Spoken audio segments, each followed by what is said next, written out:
On this episode of The Nightly Chill, we're taking a look at The Man Who Was Death, the premiere of HBO's classic anthology series Tales from the Crypt, which itself was an adaptation of various stories published in the pages of EC Comics' popular horror lineup from the 1950s.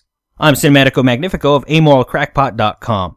Originally published in the pages of Crypt of Terror number 17, The Man Who Was Death aired on June 10, 1989, and was directed by Walter Hill. In it, an electrician-turned-prison executioner, played here by William Sadler, is laid off from his job only to continue executing various violent criminals who slip through the cracks of the justice system. As would become the show's trademark, The Man Who Was Death is both darkly comedic and not at all afraid to make use of the more adult visuals and language afforded by the show airing on HBO.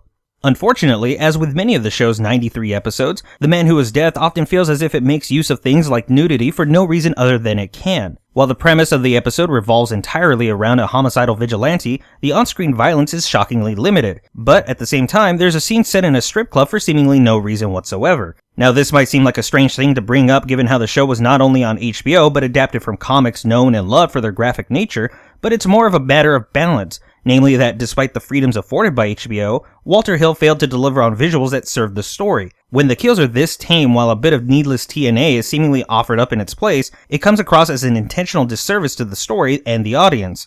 This minor nitpick aside, The Man Who Was Death is still one of the best episodes in the show's 7-season run, which says a lot given how Tales from the Crypt was more often hit than miss. And like the Crypt Keeper himself, this episode is one that has aged surprisingly well, something that can't be so easily said about the numerous other horror anthologies from the past 50 years.